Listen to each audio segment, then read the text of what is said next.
All right, we are back. Welcome back to the channel, folks. I'm Professor Geek. For those of you who might just be turning in or checking out the rewatch, and we are here with the final book study of Star Wars Scoundrels. So it's going to be a good one tonight. Bring my co-host in here.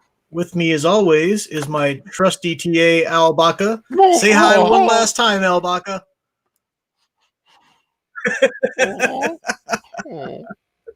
This will the last time we get to use these avatars, or at least for a while until we do another Star Wars something. But I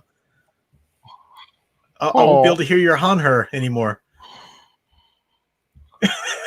It's a little weird.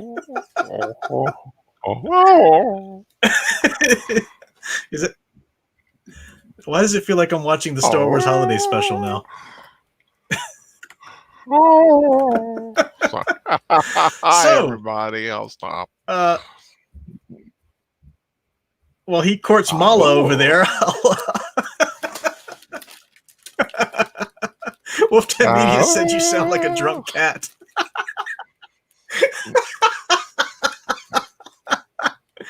Oh my gosh. Oh, so how's your day, Al? Did you get any of the storms we got, or was it because usually we get the same weather? Yeah, we had some some thunder boomer, some good heavy rain for a little short period of time, which we cannot afford to have any more of. Yeah, we got. I know, that's right. Just devastated the other day by a thing. Yeah, so much fun. I mean, yeah, literally, we have 2 roads out, and we were literally blocked 3 ways of getting out of here. We would have been stuck. Yikes. If I was going anywhere. Mm-hmm. Are you unstuck now, or did the rain today make it worse, or what happened? Yes. I don't know if the rain made it any worse today. Okay, good. Mom's nurse came through, thankfully. Yeah. Good. I know you like that. Al likes to ogle his mom's nurse. Keep behind that mask. I can only imagine. That's hard when you never know what the bottom half of a person's face looks like. I just keep picturing that. What's that character from Mortal Kombat? Like the really gorgeous eyes, and then she takes off her mask, and it's like this big demon mouth. I want to say Katana, but I don't know if that's right.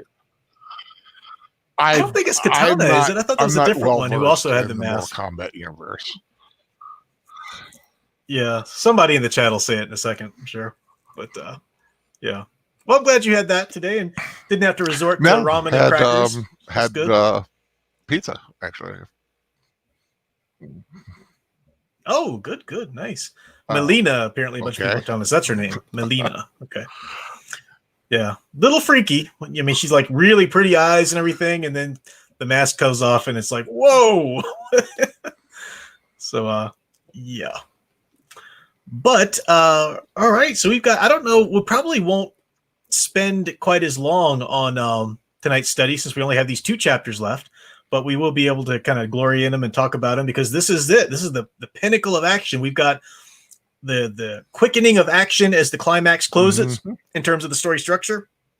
And then we have the bit of denouement, which is awesome. Very cool. So I think because there are some reveals and there's some really cool things here, those of us who've read the story and are studying it now, we obviously know everything that's happened, but I do know that quite a few people just listen into these studies to hear us talk about it, but also to hear a little bit of the story as we kind of tell it through.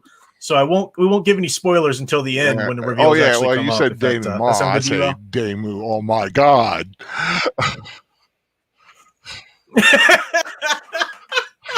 I'm gonna read your message that you sent me when we get to that point because I laughed and laughed and laughed. Yeah, because this was Al's first time reading it through, so very good. Well, we open with chapter 20 and chapter 23 tonight. So we just got chapter 23 and 24. And at the end of chapter 22, they had just released their plan to run a bit of a muck inside the mansion and try to save Tavia, and that was for Chewie and Inger to let loose the speeders and throughout the halls of the mansion. And I love that Lando was still posing as the police officer, the sergeant, Iltar City Police, and he looks out in the hall, and you see these two speeders tearing off down the hall and ripping everything apart, and then Inger and Chewie running behind them, which I just thought was hilarious. So the guards there, they told Lando to get lost, or they need a police sergeant around anymore at that point. And he runs out in search of Lando and Chewie and finds them, but they're pinned down behind one of the speeders because it had stopped. And Villator's men have been able to rally themselves to put up a bit of a defense. So that's what's going on here in the opening. Lando's talking to Inger, asking what happened. And he says, what do you say? He says, Lando skids to a halt. What's the holdup? He shouted. Got in a lucky shot. Inger shouted back. Chewie think he can fix it, but it'll take some time because I think they got the remote controls like Dozer had for Azil's speeder. So that's what they're doing. Lando realizes he can't just tell Inger to go and hold him off because he's got the busted hand and all sickly and isn't a very good fighter anyway. He's just their kind of weak link. And as we go along, then we jump over to Bink. So again, if you pay attention, you can actually kind of map through these last few chapters of the climax. You can map how quickly Zahn moves from one group to another. And they're always set off with the little breaks in space, which is good. It's a good way to do it. But pretty quickly, as it ramps up to their shorter and shorter sections, which gives you more of a sense of tension and immediacy. And it feels like everything's in my really head. coming I to think a head. because I think cinematically, so I'm thinking of all the quick edits that would have to be happening to portray this. Yep. Yeah. All of the quick wipe edits too for a George Lucas Star Wars. Yeah. Exactly. So we have Bink here. We follow her. She was, of course, on her way to save Tavia, and she had to really hoof it there for a while because she realized they were going to let go of their plan with the speeders. She ended up going up the dumbwaiter, and she finally gets into the room here. She opens the door, and everyone's back is faced to her, except for Tavia actually sitting down and looking at her, his twin sister. And Bink has to face the realization that she actually has to shoot some people and kill them. And I think this is a pretty cool moment because so far in Bink's interiority, we've got nothing but confidence. That's all we've had from her. She's just been, she can take care of it. She was insulted that they might not even think that she would be able to save her sister. How dare them? She knows what she's doing. Now we face her first bit of insecurity, which is the fact that she might have to kill somebody. She's never done that before. I was like, you would think someone in her position at some point would have had to, shoot to kill kind of situation. But obviously this is the first time she's been in that situation. Yeah, exactly. Looks like we lost Kamikaze, had to take off for the night, but good. Thanks for hanging around, Kamikaze. Good to see you. Connor Frick is just joining us. Thank you, sir. Looks like this is your first time here. Got a sub from you. That's awesome. Thanks for that.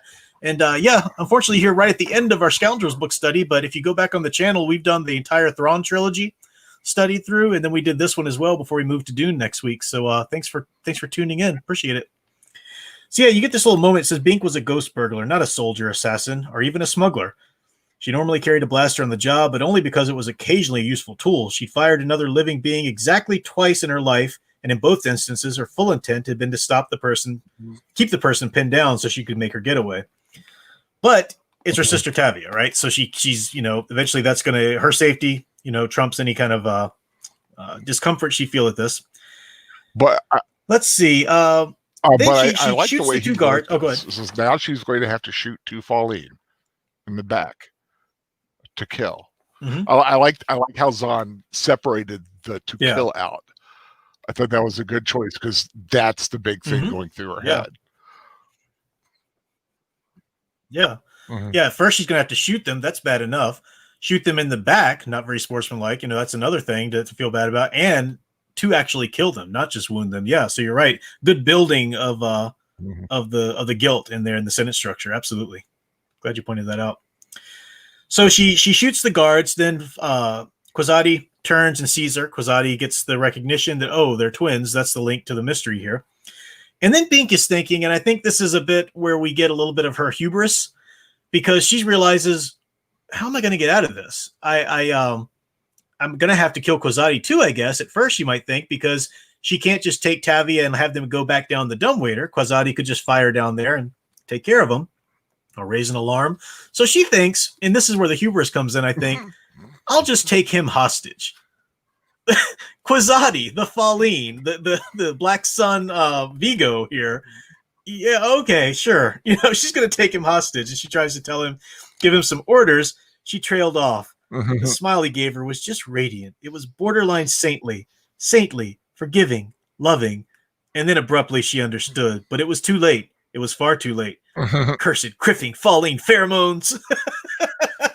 So Falline, because they're really powerful on women, we've already established that. And he gives off the pheromones to make both Bink and Tavia just want to do whatever he says. He's so nice. They just want to comply, and they can't even bring themselves. He even lets her keep her blaster, which is really that shows you how powerful the falling pheromones are, because he knows she won't be able to use it. So that's pretty intense. Race. That's. Ugh. Yeah. Exactly. Yeah. I just finished reading. I think I mentioned this before, but I just finished reading the Annihilation. And there's a Falline Sith who, in the Old Republic, who's tapped into this ship, through a cyborg connections and whatnot. And she was wicked. Definitely. So we jump from them. They're kind of trapped there. Bink is trapped at this point. And then she realizes too that she just shot 2 men for nothing and just allowed this to happen, So that's a good, with Bink and Tavia, again, with so many characters in a book, you can't give each character a really drawn out arc, because you've got a huge team and you need to make sure everybody gets a little bit of time to shine. So their arcs are going to be more compacted, but this is pretty good for Bink and Tavia, fiercely protective of each other, twin sisters, and a little bit of a conflict between each other, though. Tavia feeling like Bink is keeping her from doing anything else when Bink's actually protecting her against false jobs and whatnot. And Tavia is clearly the weak one, right? That's how it's been set up. Tavia is the smart one, able to do the gear, able to be the person on the ground. But Bink is the ghost burglar, able to really do all the stuff on the fly and the action, So then we jump to Han back when he's in the Zed armor. If we remember, we left him in the armor there in the vault room with Villachor and Shikoa. Two of Quasati's bodyguards had just gone out to take care of him, but Villachor still has a couple of guards there. So they get the vault finally open, and they go inside, and then Han puts his hands up because he's been taken prisoner, and as his hand passes the right cheek flange, he slips a finger around to Bink's trigger and gently pushed it forward. So remember, Bink had given him something to put in his helmet as well, and Kel was able to fit it into the cheek flange or whatever.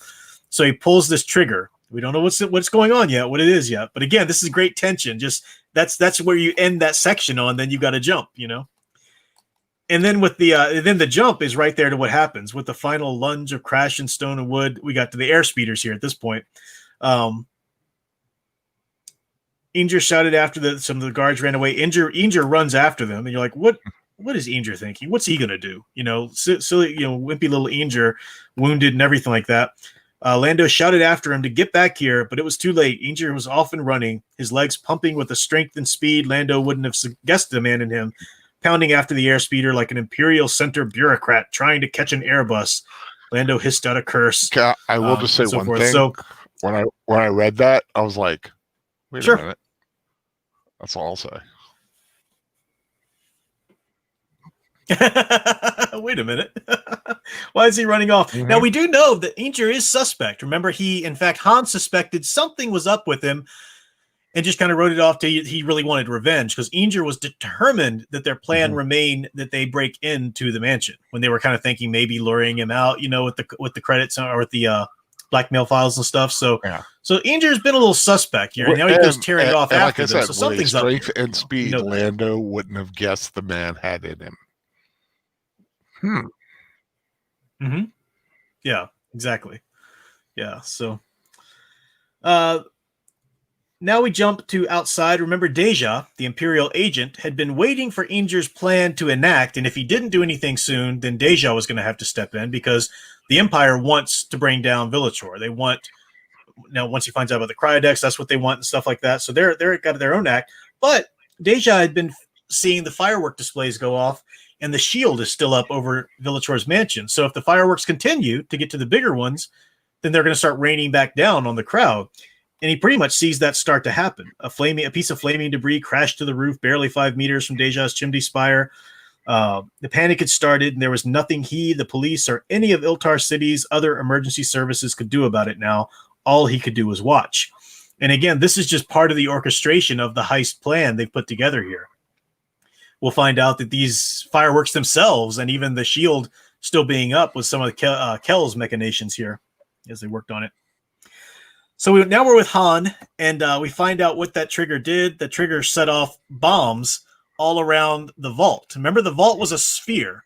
It was a big sphere vault that moved around the room, making it very difficult for people to get in. There was this special safe within the vault that was bolted to the floor that was this extremely heavy, impenetrable metal and stuff like that.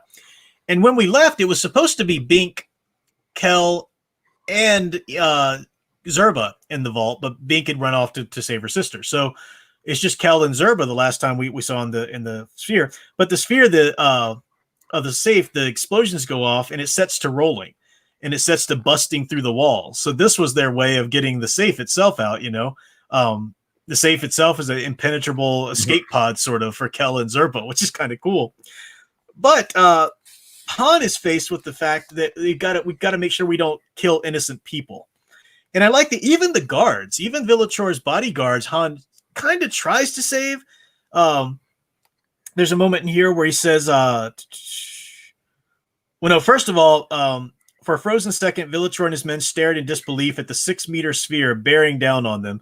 Then in almost perfect unison, they scrambled madly to get out of the way. Villator and his 2 bodyguards made it. Shikoa and the 3 others didn't. Mm-hmm. So thus marks the end of Shikoa, our head of security. I do like this. Kind of sad. Like a miniature Death Star on Afterburners. Yeah. Death Star on Afterburners, yeah. Yeah, and so Shikoa's gone. He was just trying to be loyal to his boss, but again, he's loyal to the wrong person, somebody working for Black Sun. So, but now we've got, Han's, that Z armor that he had enhances his strength. So he gets in between the 2 bodyguards and pushes them out of the way. And it says, maybe far enough to be out of the way of approaching sphere, but Han really didn't care much one way or the other. Right now, he was far more concerned with the lives of the hundreds of citizens who would be unknowingly walking or standing directly in the path of the rolling juggernaut about to crash through the mansion wall. And they had done the fireworks. The trigger there that Kel and Zerba had set up was to panic the crowd and get them out of the way. But he realizes there's always going to be some people still lingering or whatever. So now we have Han, who's traditionally portrayed by Mr. Harrison Ford, in his garb, grabbing his neuronic whip from his belt, slashing his whip over his head, and running in front of this rolling sphere. Exactly. So I love that Zahn put this little Indiana Jones reference in there, and it's so funny. And even when you think, oh, is that what he's doing? And then he gets more and more blatant about it. And yep, that's exactly what he's doing. Harrison Ford running in front of a rolling sphere with his whip cracking over the air. That's awesome. Mm-hmm. But he's trying to get people out of the way, which is it shows too Han's growth at this point. Now I don't know for sure. I need to read some of Han's origin, our older novels that I haven't yet, but a Han who was at the beginning of episode 4 might not have taken this risk just to save bystanders, but somebody after the events of episode 4 who's stepped up into a bit of heroism, gone and saved Luke and done the right thing as such. He's concerned about this. And I think that speaks to his somewhere. I don't want to, I won't say anything about the movie Solo, but I do have the impression that that's always been in him. As far as in such a catastrophic thing, if he could at least save someone, an innocent, he would be fine. But of course, someone who's not an innocent, he's not going to try as hard. Yeah. So we got a new Jan Biggest Lemon Goofball in the chat. I'm not on weird. I don't know what's going on there. Done something, but I'll just say that. What's it? Is there something going on? Do we have a spammer or something? Seems to be.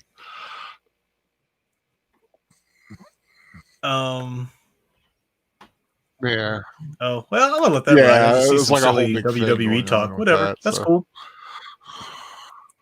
Yeah. Oh, well, yeah, as long as it doesn't get like unseemly or something. But Wolfton Media's comment caught my eye here as I was saying. That's what I needed to stop and address the chat. He said, I guess we're at the part where we remain silent and these guys start gushing. Which I hear you, man. I guess that happens a bit in these book studies, and we really get into it and we just start talking about it. So, nope, I'm checking out the chat there. Back to the drawing board says, I think Han would always have saved innocence, but in the past he was too cynical to see much of a world as innocent. That's a good way of putting it. I think yeah, he's always been that. He's definitely inherently a good guy. Yeah, but he's also a scoundrel, and he's not. I think selflessness is something that had to grow in him, though. You know, I think that really exemplified the rebellion and such. Yeah, definitely. So we jump back to Bink and Tavia now under Quasadi's hold there, and Quasadi hears the blast and hears things going on and tells them to sit down and remain silent. And Bink is looking at the blaster in her hand, realizing I could do something right now, but she can't bring herself to do it. And I think it's really cool here that it's Tavia. Tavia is the one, not Bink, to break out of Quasadi's control a little bit. She's struggling to do it, but she actually starts talking when he had told her to remain silent. And this kind of makes me think that the way the falling pheromones work a little bit, it reminds me of the Purple Man and Jessica Jones. Dave Tennant's character, I forget his name right now. Kilgrave, yeah. That kind of pheromone that where you just want to obey them. You want to, and it's really hard to get yourself not to. You know, it's like it hurts not to. And I see this kind of struggle in Tavia. And there's one thing you're forgetting, Master Quasadi, Tavia said. Bink jerked her head, staring in disbelief at her sister. Tavia's face was pinched and strained so much that it hardly recognizable. Her voice was low and hesitant, the words like they'd been ground out individually from beneath a grain farmer's millstone. Great description there. And I like what she says. This is what she says to him to keep him in there, keep him kind of distracted. You're forgetting, Tavia grounded out, all but panting with the incredible mental exertion, that we didn't come here alone. You're forgetting that they are our friends. Now, remember that Zerba, when he was talking to Kel and trying to explain why Bink took off, Zerba had a bit more of a cynical view on it. He was saying, you do these jobs long enough, you realize you can't get too close to anybody because, hey, people die. This is the kind of things that happen or whatever. But Tavia is a very different type of person than Zerba. She's not necessarily, well, I mean, she is by implication a crook with her sister, but she's the person on the ground. She wants out of the life. She's a little bit more innocent. And she, like Kel, think of them as friends. They're a team. They're friends. They're family, you know? So it's kind of cool. And Tavia's right. Somebody does come to save her, but it's certainly nobody she would have expected. It's Inger. And here we have a really cool little reveal for Inger is that he shows up and blasts Quasadi, shoots Quasadi straight up, just kills him with his med-sealed hand. And then it's revealed that inside that med-sealed hand the whole time was just a blaster. So there's nothing wrong with his hand at all. He just had a hidden blaster inside of that med-sealed hand the whole time, the whole many weeks this has been going on, you know? So guy definitely had a plan and he used it, and there we go. Green fire erupted from Inger's distorted right hand, flashing across the room squarely into the center of Quasadi's face. Not even a chest shot, face. Boom. You know? And then Inger stays behind. Bink nodded, taking her sister's arms. He rescues them.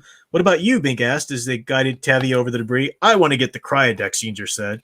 His half mouth, half smiled. Might as well leave them wondering. Go on, go. So again, kind of weird that Inger's in here doing all this stuff now all of a sudden. But they get out, Tavia and Bink. Then we get back to Deja's perspective, and I like this because we're going to hear a repetition of this phrase here. View? It was Deja's view. There you go. It was like something out of an insane holodrama, Deja thought numbly as he watched the scene unfold below him.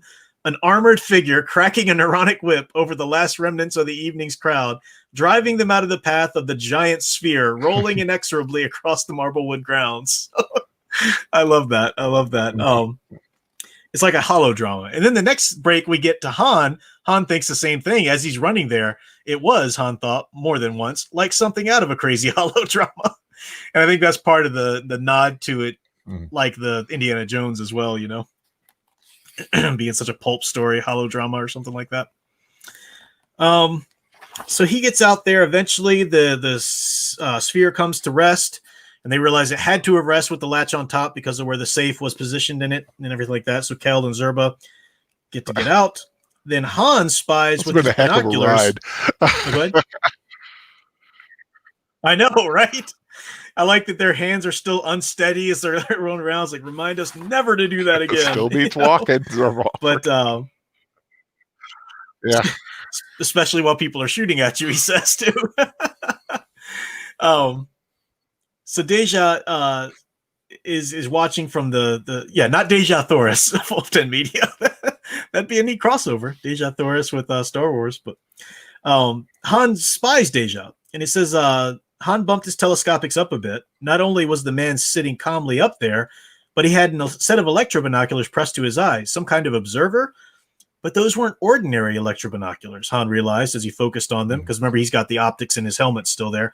They were small and compact, the kind a person could stick inside a pocket without them even being noticed. The expensive kind that a senior Imperial officer might use, a senior officer or an Imperial agent. So at this point, Han knows they're being watched by the Empire. Winter and Dozer already knew that, but they've been separated. You know, they haven't been able to kind of give that information across a little bit. So Chewie and Lando show up in the speeder with Bink and Tavia. Ainger's not there. They think that's weird. He wanted to go back and what do you want to do? Lando said he's going to catch up with them later at the rendezvous point. Wants to get blackmail files and a few other sort of data cards or something like that. I think. I don't know. But then Lando pops in. Remember, Lando had made a deal with Han and said, okay, rather than a share of the credits, I just want the blackmail files. And Han agreed to it. But here we have, he's talking about Ainger. He stayed behind to turn a few more of the fireworks launchers toward the mansion, Lando said, climbing out of the other side and striding over to Han. He said he'd get to the rendezvous on his own. He held out his hand. If you don't mind, I'll take my share now. Han winced. He'd guessed that Lando would pull this stunt. How about we wait until we're all at the rendezvous, he suggested. How about you give it to me now, Lando countered. Then I can skip the rendezvous and get on with life. So they find out that that's what he promised him, and Han reluctantly hands it over. And I like the little ending of this passage. So, thanks, Lando said, sliding it into his police tunic. Now, if you'll kindly drop me with my airspeeder, I'll be on my way. The rest of you, it's been fun. A moment later, they were inside the speeder truck, and Chewbacca was heading toward out of the exits. There were probably still security guards on duty, but Han wasn't expecting them to make trouble, not with one of Villachor's own vehicles. He was more worried about Lando, and what Lando would say, and what Lando might do. So we've got another little cryptic moment to end a section on there. Again, he's building this tension, even as the action is actually ramping down. The climax pretty much is over at this point, and we're slowly tapering down, but Zahn still gives you those little bits of tension to keep you interested as we transition to the denouement. And then we have, let's see, Deja's calling to Shul and telling him about the person who has the credits because he's been watching from the rooftop, and he gives him the description of Lando, tells him where to pick him up, how to pick him up, type mustache, everything. I know. I don't know. Give me the like number a barber 3 thing or something. I don't know. Give me the number. Say that 3. like Billy D.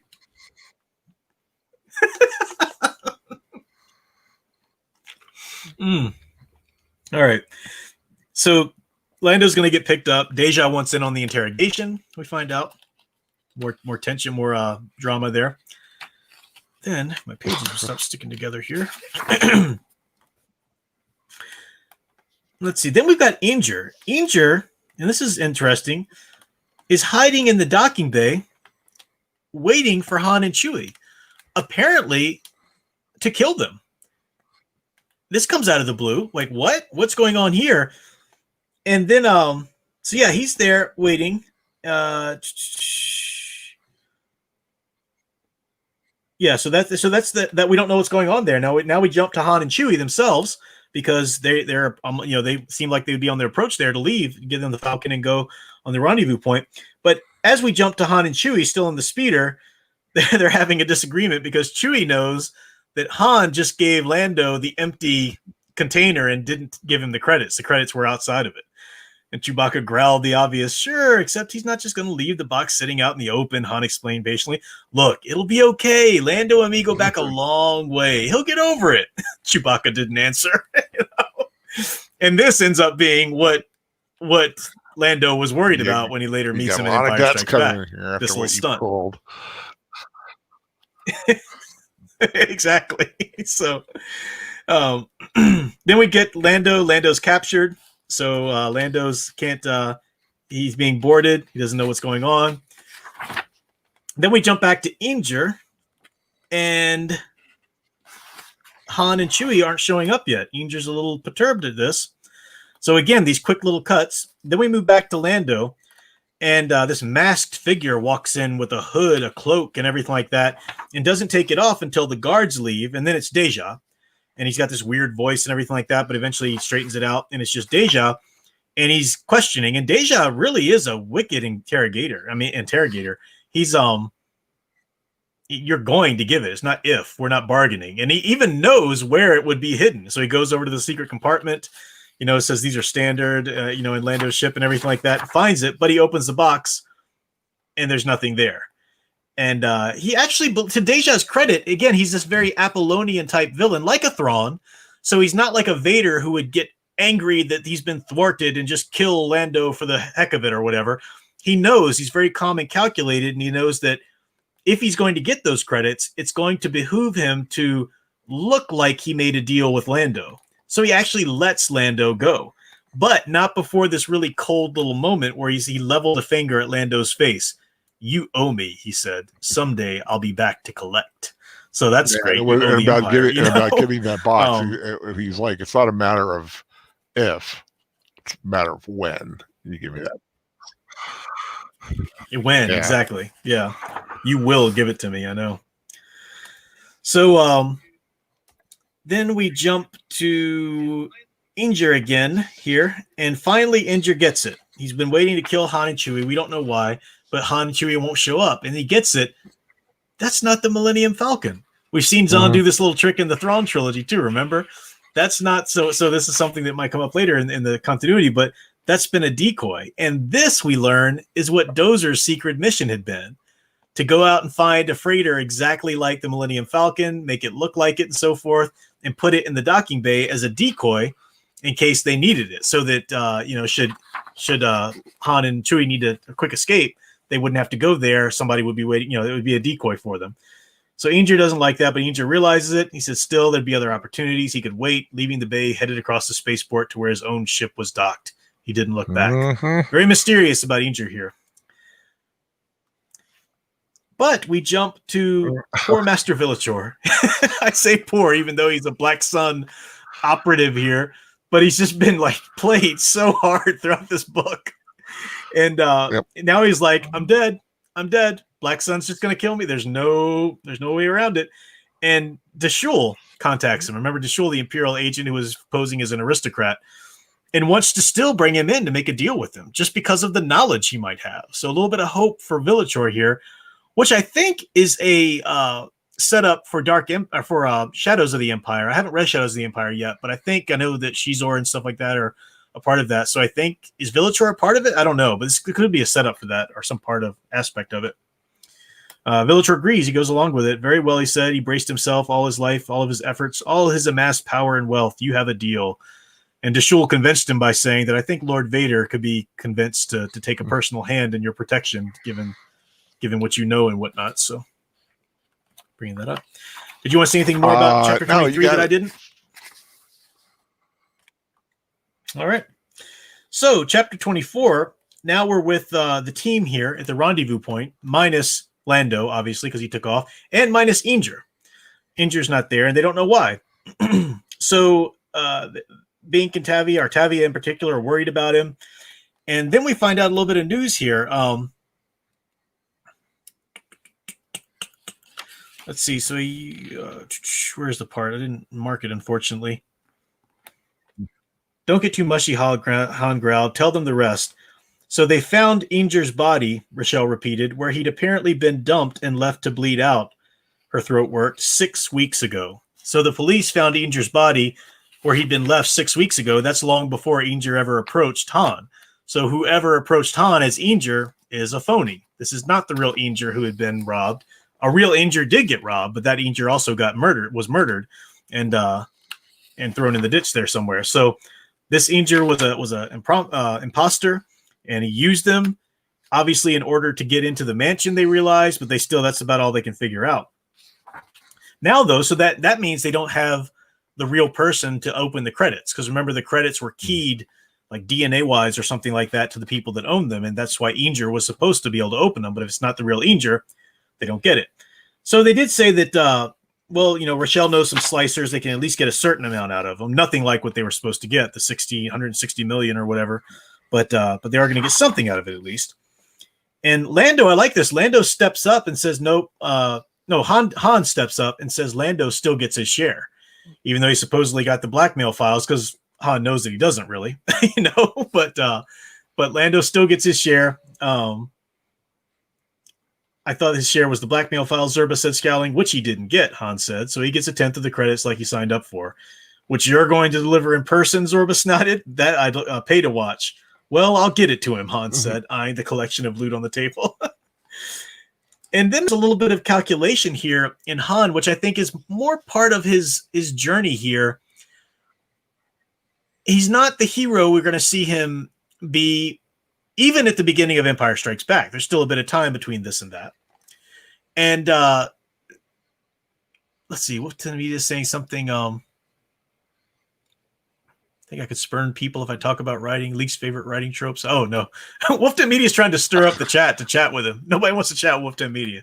You guys talk to Wolf Den Media. He's a good guy. Somebody else sat back in the drawing board. Chat to him.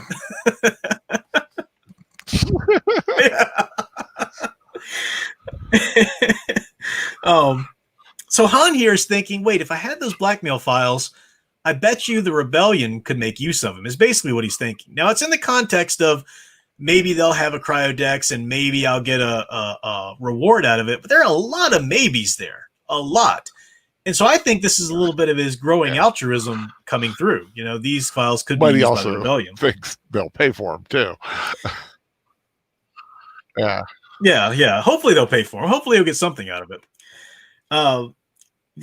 So he offers to pay each of the members of the team off in order to take the blackmail files on his own. So he's going to pay them to, he's the one who desperately needs money to get out of debt with Jabba and get the marker off of his life here.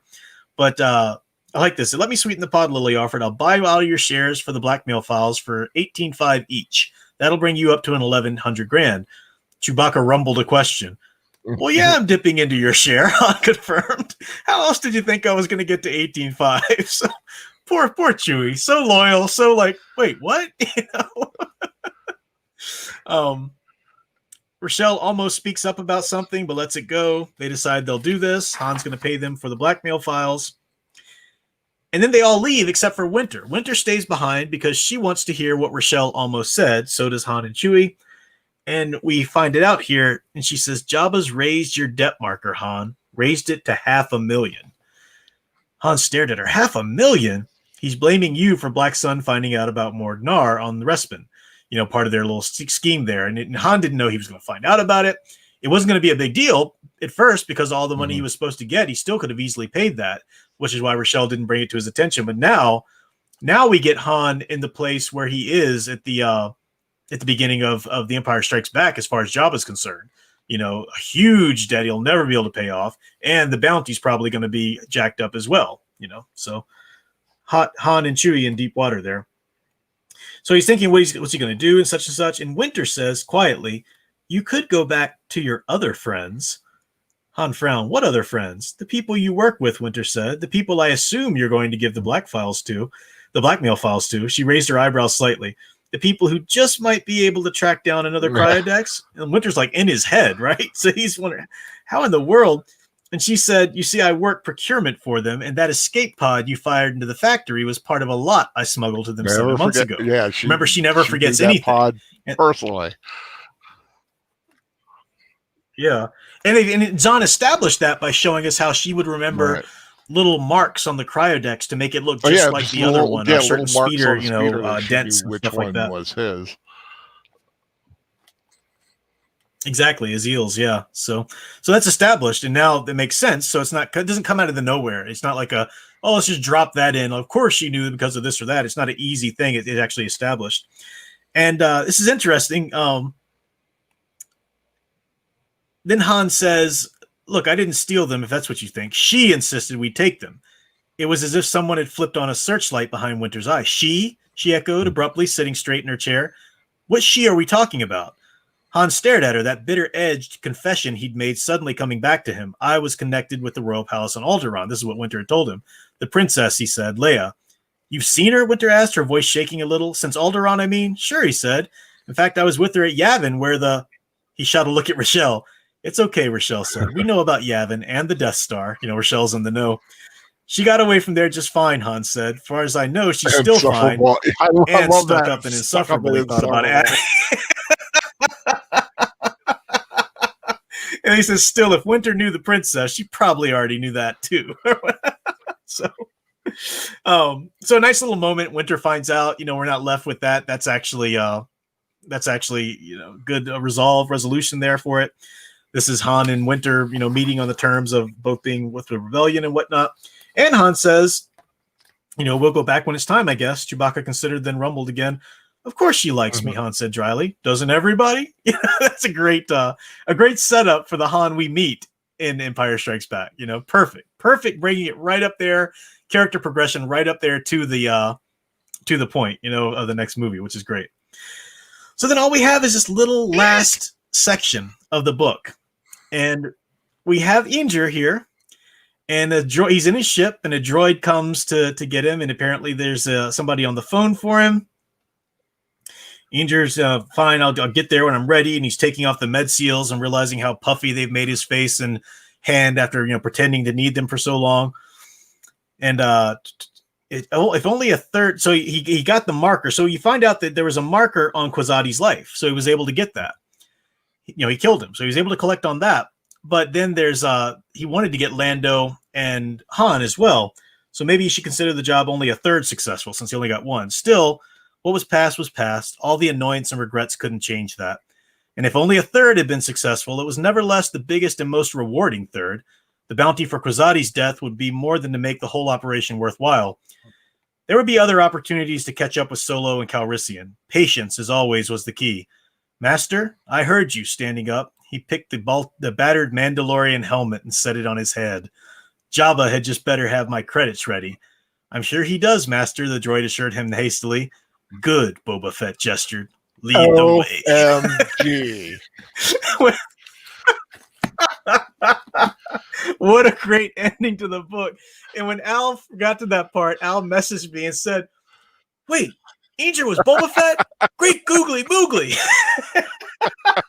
I was Great googly moogly. Because I knew. But it's so good. This was a way in which that's the way you do a reveal right, And it was never, a great payoff. Mm-hmm. Exactly.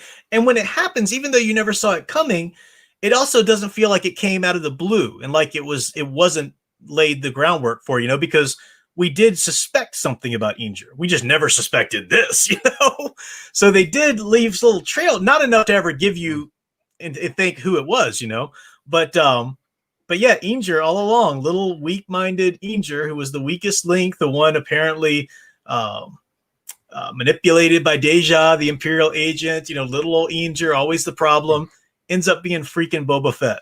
It's just so awesome. Yeah. So, and I will say, aside from that, also, it was kind of neat, if those who've listened to the audio, that the protocol droid was C-3PO's voice. The guy did C-3PO's voice, and it was perfect. Yeah, the protocol droid. Because it's another protocol droid. Way to kind of give you that little that little Easter eggy kind of thing. Yeah. Definitely. And then to end the book like that, well, because we've wrapped up all the other characters, everything's resolved. You've got Han and Chewie right up to the point where they need to be for Empire to start. Winter, she knows about Leia now, so it's, we're laying groundwork for her to, be around for the Thrawn trilogy. I'm sure she comes in more than that. Again, as I progress through the EU, I'm looking forward to read more about Kel's story. I'd like to see if Deja ever comes back, or if there's ever more about Deja collecting that debt with Lando or whatever. I don't know. Maybe that's part of him going to Cloud City that time, in Empire. I don't know if like behind the scenes or something, but pretty awesome. Actually said the quote from Family Guy, "Ha, the chicken is Boba Fett." I don't know. Is that a quote? Is that from the Star Wars special album? Yeah, Family Guy did all the Star Wars films parodies. The chicken was Boba Fett. Yeah. Oh, the chicken that he's always fighting with for some random reason. Gotcha. Okay, gotcha. That was a weird segment. It really was good. I mean, they did it so well. It was like out of the blue, it would stop the whole progress of the plot, and then you just have like 10 minutes of him fighting this chicken, and then he would roll back all bloody to the place that he was beginning, and then he would just pick up the plot like nothing ever happened. I do like the part in Family Guy, like when they were getting ready to do I think it was the third one, and they're sitting around talking, and the electricity goes out, and Stewie just goes, "We're doing Return of the Jedi, aren't we?" Nice. Oh, that's awesome. So yeah, that is Star Wars Scoundrels. It was a good ride, I hope, for you guys. I know Al enjoyed it, and other of you have enjoyed it, I know, who have talked to, so that's good. I had a blast just rereading it. It's such a well done, it is a heist story, so if you got to be somebody's into that kind of genre, and like Al had said, he likes things to pick up the pace a bit more faster, so a heist story has to lay on the groundwork first. Totally enjoyed it. Like I said, it's the proverbial slow burn. But once it gets there, it gets there. And like I said, it's got some great payoffs. It's got some great throwbacks to the story, some great little hints to the future that we know, knowing the films, and then of course the great little reveal of who was there all along that we didn't even know was there all along.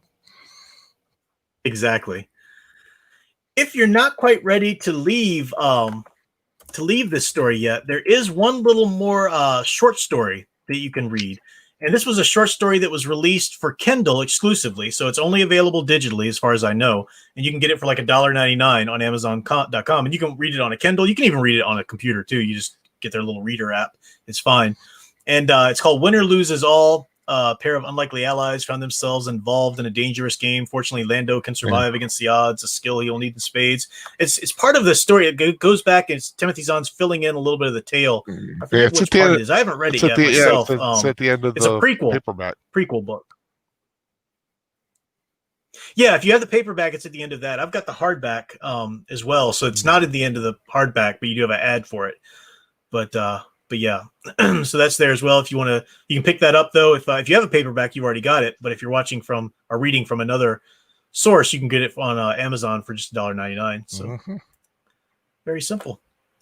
But yeah, that's a prequel to the book. A little bit of I think this is what happened between Lando and Han the last time. I think that's what the story is supposed to be.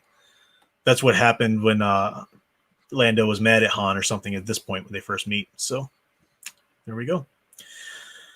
All right, so now that brings us to next week. Let me go grab my copy of Dune real quick. I'll sing a non-copyrighted song. I'll be right back. What? I don't know any non-copyrighted songs. I do not perform well under pressure. That's what she said. But anyway, yeah, I'm looking forward to Dune. Really am. Have been wanting to reread it for a while. Just haven't really been able to get to my copy. I'm actually due to get another copy to read through this one. I'm getting a large copy book, which should hopefully be delivered by tomorrow, according to Amazon. So well, yeah, Is that a Dune? I'm getting a larger copy. It's easier to kind of handle the larger copy, and so we'll see how it goes. So I was looking at Dune, and it's Troy brought up to me a bit earlier. You know, they don't have chapters in Dune, chapter numbers or anything, but you do have these breaks. They're not numbered, unfortunately, what makes it a little harder. We do have books 1, 2, and 3, of course, but then we've got just these little sections, and each one has a little quote or being an epigraph at the beginning of stuff like that. So I think we could get through Dune in about 6 sessions if we go around 60-ish pages in my version at a time. Now, 60 pages might sound a lot, but I've got the book club, the sci-fi book club version, and it's print's a little bigger, so it's not that much. So what we'll do first for next week, if everybody agrees, we'll start at the beginning, obviously, and we'll move up to the point where it says, and I'll write this in the Facebook group on a post so everybody knows, but the end will be, let's see, the epigraph that says Yua, Yua, Yua goes the refrain, 1,000,000 deaths were not enough for Yua, from A Child's History of Muad'Dib by the Princess Arulan. That's where we're going to stop once we get to that epigraph. I would like to introduce the upcoming Avatar for the read. Oh yes, show us. I would like to introduce everyone to the God Emperor Al of Dune.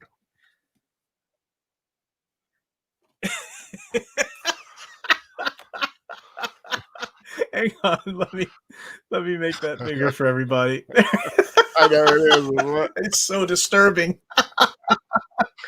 Oh my gosh. I'll have to get you to help me come up with something of mine. It's a very popular image of the God Emperor Dune, and I know we're not getting to that far, but that just seemed to be the most amusing avatar to do. Which is what I do. It's pretty good. I picked the weirdest one. Yes, you did. It was that of Baron Harkonnen, and I could not find any really good Baron Harkonnen ones that would work. Yeah, it would have, but that would have been good. Yeah. I would have worked well. And then I saw this image, and I'm like, bingo. Somebody said this. Wolf to me said that is disturbing.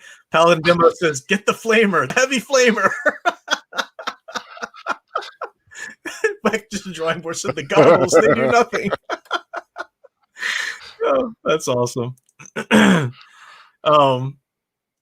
That's cool. Let's see. So about the 60 pages ish. Well, first, Paladin Demo says you're way ahead of Dune. Yeah.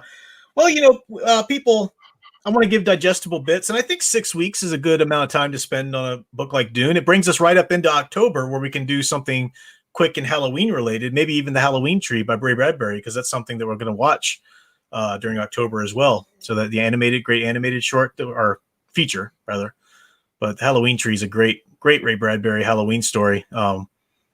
It's not a horror story because you go to Fan Man's channel for that, but it's just a really cool. It's a la Something Wicked This Way Comes. It's really classic, and they did a great animated series or animated feature of it that we're going to watch the Tuesday right before Halloween. But yeah, so maybe we can read that during October. So if we do the 6 weeks of Dune, that takes us right up to that point. Sounds how's that sound to you, Al?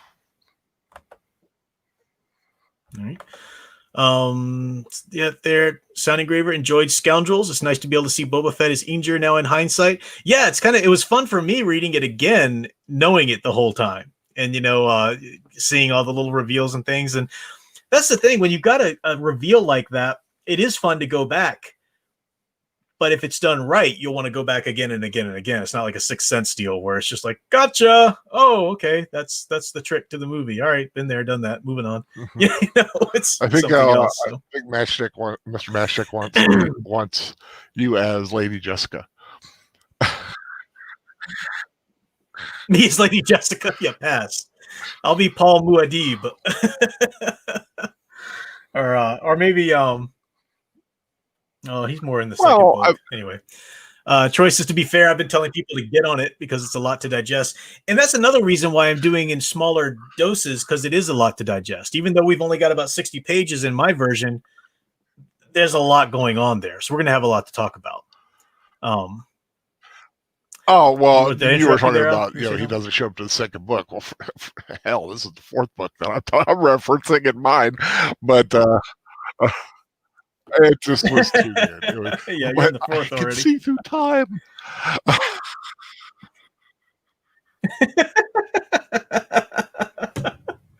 So so yeah, pay no attention to Al's character there. It's somebody in way the future books. But yeah.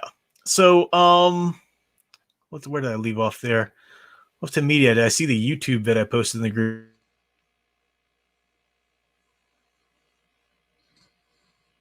Mm-hmm. Hello? Oh, did I go away again?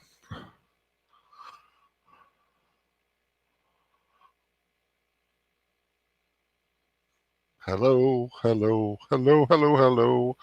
Hello, hello, hello, hello, hello. Hello, hello, hello.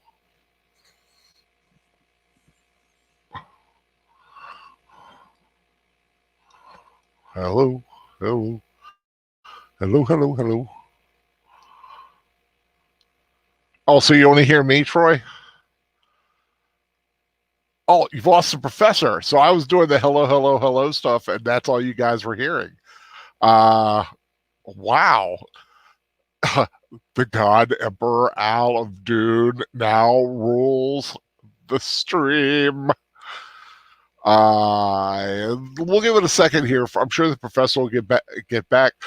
Hopefully, all he needs to do is refresh, and he'll be back. But until then, let's talk a little bit about what's coming up. Tomorrow night, Fan Man tonight. I don't know what the Fan Man's got planned, but I'm sure he'll have something. And of course, the Fan Man, if you check out the Professor Geek page, has set a whole slew of great films to watch during the holiday season. This Saturday night on Sound Engravers channel, we will be watching the Disney classic Fantasia. This one is one I've been looking forward to. It has been many, many, many years since I've seen Fantasia. I am looking forward to it, and I know Sound Engraver is going to do a wonderful job telling us about this great Disney classic. Sunday, I believe there is a Weep Watch. I'm not sure what it is, but I'm sure somebody will post what it is. I'm not really sure, but make sure you watch that. Monday, of course, Sound Engraver will have another chat, possibly a Q&A, possibly a musical demonstration. I do not know because I'm not seeing anything. Yes, Dancing Hippos saying back to the drawing board. Yes. Yes, the power of the God Emperor was too much for the StreamYard to hold without dropping the professor. That is right. The power of the spice. The Monday Night Muse. Yes. Our glorious Monday Night Muse will be here for us. Tuesday night, we will be watching the screwball comedy Lady Eve starring Barbara Stanwyck. That'll be on the Professor's channel. Wednesday night, nothing I believe is coming up. And then, of course, next Thursday, we have come full circle in the week. We will be doing the first part of our Dune book study. Looking forward to it. Great sci-fi classic, one of the great classics, not only in sci-fi, but in literature in general, by Frank Herbert. Really looking forward to that one. And the professor's still not back, so I really don't know what's going to happen. And the funny thing is, I cannot end the stream. He would have to end the stream. So he's got to get back on here to end the stream. And I guess if I stay on here long enough, that will be funny. And in the meantime, if anybody has any questions for me, we could do a little impromptu. Let's call it Ask Al.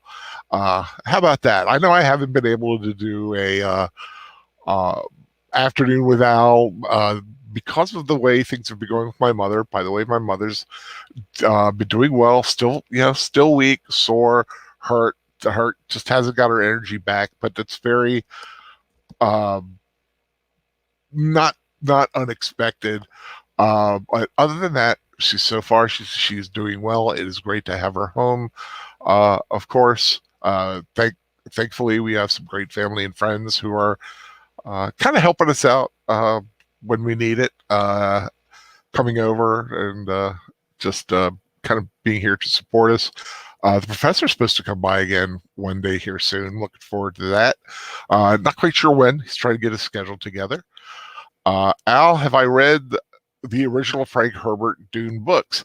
I have read the first 3. I've read through Children of Dune. I have not gotten to God Emperor of Dune yet. I started to, and then there was a little life thing. I don't know if it was a job or whatever, and I just never got back to them. And I've been wanting to, but I've been wanting to restart it again because I'm a big fan, not only of the original David Lynch film, which, of course, if anybody has read the book and had seen the movie, there are a lot of differences, some reconceptions and that stuff, but it's still great design wise. It's a great score. I love the sandworms in it. I prefer story wise. I think sci-fi did better with the story. Didn't have the budget, but it's still I think it's still a great presentation. It will be interesting to see what what's the name, Villanueva, whoever's doing the almost said Villachor, how he kind of goes through the books. I'll be looking forward to that. Sound Engraver is asking, what is my favorite Mediterranean dish? I would have to say, that's kind of a thing. I would have to say probably pasticcio, because that's what introduced me to it, and it's a really good, nice, hefty meal. But I love a good spanakopita, and I do love a good Greek salad, or as they just call it, a village salad. Or there's actually there's like their name for it. I forgot what it actually is, but I do like that. Konosuba is the we watch. It's a comedy drama, says Mr. Matchstick. Okay, so now we know. So that'll be cool. Casey Scott's never read or seen Dune. You're in for a treat. It's a great story. Netter says, I'm doing great. Thank you, Netter. I am trying. It is weird without the professor, especially when it's on his dime, as it were. I'm sure he's trying to get back. All he has to do is basically click back on the stream. I don't know if he had to reboot or what, or something happened. Troy, you just okay. Well, the chat's going by fast. Someone's being a pain, they said. Man, apologies for being a pain. I also probably demonetized the stream by complaining about something horror movies sometimes do that annoy me. I did not see that, but I'm sure everybody has something that annoys them. Please, that's part of being human. And I didn't see it.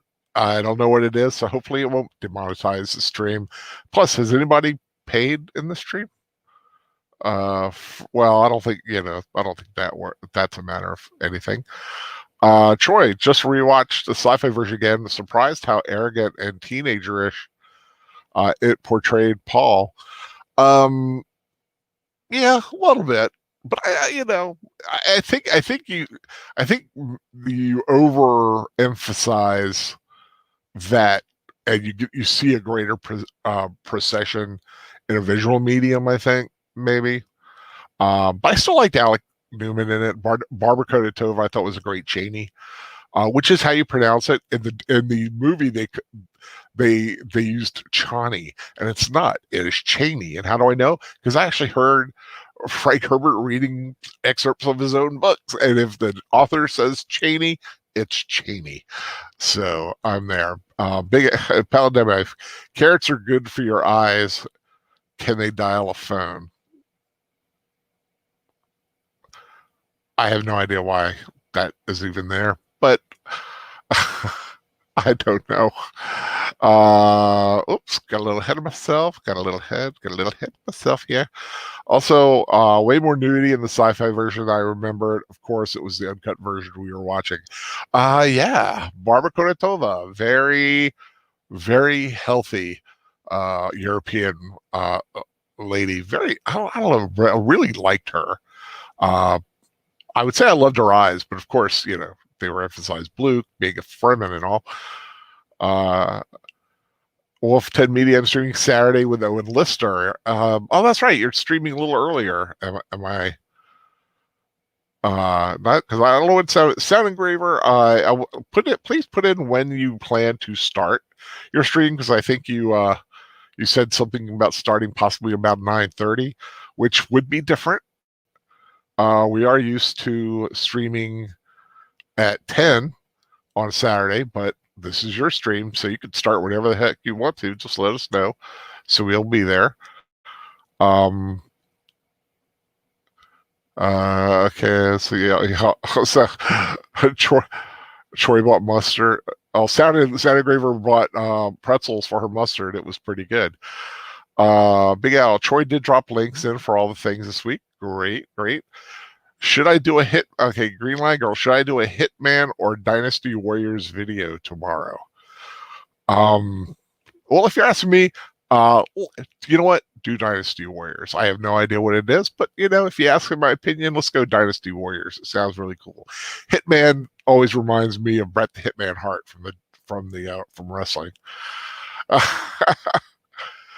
That's Detroit. We go. We won't refer to Sci-Fi Network with that. It's all the sci-fi moniker. Yeah, I hate that. I hate SYFY. It makes no sense. Although they don't really do as much sci-fi anymore, so it is. I do prefer the old sci-fi when it was just regular Sci-Fi Channel with the little Saturn logo. If you want good sci-fi, go to Comet. That's the real Sci-Fi Network out there now. Big Al, the power company had to reshuffle the power grids to fix the stuff. The prof might have lost the internet. I don't know. You know, maybe he did have something going on in the street. You know, let me see. The professor messaged me. Sorry, man, my internet went out. His internet is out. Oh my god. I don't know how to close the stream. I guess the stream would close if I put on it. Let me get him back. It's like I am chatting with the members.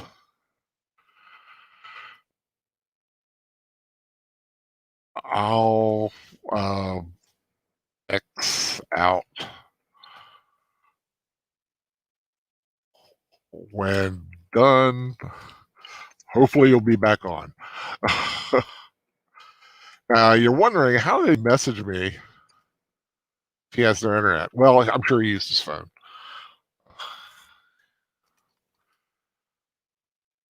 We'll be back. Sorry, just taking care of a little business. We'll see what he has to say about that. I can't see the chat right now because I'm just on StreamYard. Yeah, this seems what's happened. He seems to have lost the internet. I said, and it was the power of the God Emperor Al. I'm sure that's what it is. Soundgraver is. Don't feel obligated to stay on. Maybe getting off will automatically close it. I think it probably would, because even if it did go on and on, whatever. But yeah, I'm kind of having fun talking. You know, when you guys are done, I'll X out. I got nothing else to do. What am I going to watch? Family Guy repeat? That's basically what's on right now. Well, I'm sure there's something else on. What is it? 10, 11 o'clock? Yeah, usually my you know, I judge my night by what's on television. Big StreamYard works on mobile. Yeah, it does, but I really don't know if he knows that or if he's linked up to that. It gets very complicated when you start switching around like that. let's see. Anyway, it's been fun. Got to back to the drawing boards. Got to bail. Yeah, I'm thinking I'm probably going to bail off here too. StreamYard, it's very easy to follow. Just go through the short tutorials. You'll do great. Oh, you're talking to Wolf 10 Media. I thought you're talking to me. I really got to look at, what to actually see what people are actually saying. The cat's away, the mice will play. Yeah, I'm having fun. I like talking. Like I said, I haven't had a good chance to do an afternoon with Al. This is kind of a little impromptu on the Professor's channel, just chatting with you guys for a little while. Just to keep Pound Demos being riot. I'm going back a little bit to see what people say. I miss it. Because Fantasia's 2 hour. Oh, okay, here we go. Okay, I'm seeing what's going on.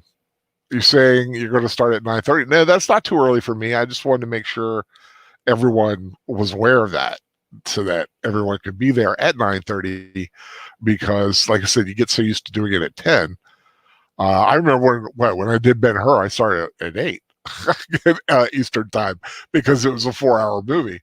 I am considering, I want to do a memorial for, a little tribute rewatch for Miss Olivia de Havilland, and I've thought Robin Hood, but I've also thought, man, Gone with the Wind would be a fun rewatch to do, but it's so long, and it's got a lot of stuff. But I think Robin Hood would be, and this of course would be after Halloween, like in November. I want to at least have that one day, that one little tribute to her. Big Al, you should do it after with Al tomorrow if you think of it. I would like to, I might, but like I said, things have been a little crazy lately because because of my mother, we have nurses are coming in. Tomorrow her therapist is coming in. I'm not sure what time yet. So, and people come. It gets a little nutty, and I can't judge. I can't. Well, it's not that I judge. I just don't know when I'll have that little block of time to actually do it. And I've just had people here. My mother is always here, and it's kind of unfair to her just to say, "Okay, Ma, just sit there and be quiet while I talk to people on the internet." I like I said, my mom was gone for over a month. I'm not gonna like just have her sit there like a block. I'll be like, we gotta talk. We watch movies. We do the rosary every day together. I miss that. That was something I missed very much. For those who know, I am Catholic, so I like do the rosary. It's one of my favorite things. So I'll post the stream early so people can see it and be on chat. Awesome Sound Engraver. Why are we watching long videos anyway? Your attention is hard to stay within grasp anyway. That's Mananui to Mananui. Big Al, we're getting the XFL back. The Rock bought the league. We could get our teams back. I really wasn't. Like I said, it like happened for like a split second, and I don't know. I'm still wondering. I've already lost my team this year, the Redskins. I know it's been a hot button issue. I don't know. I've been a Redskin fan my entire life. And everybody's like going, well, no, you can't have that on the helmet. What about the freaking Cleveland Indians? They've got this cartoon parody of an Indian. At least the Redskins was a noble image, at least. Okay, I get it. The name wasn't great. But you can keep the imagery and just call it the Washington. I actually don't mind the Washington football team or Washington Football Club or something like that.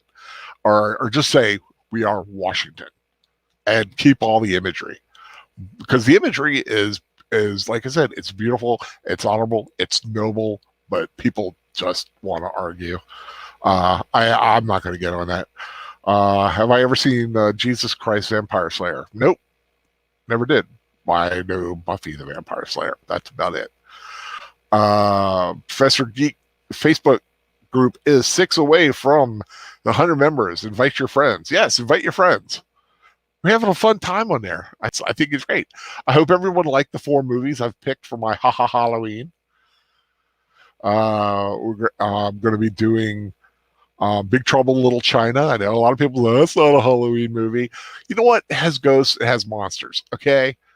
So deal with it. Plus, it's a fun movie.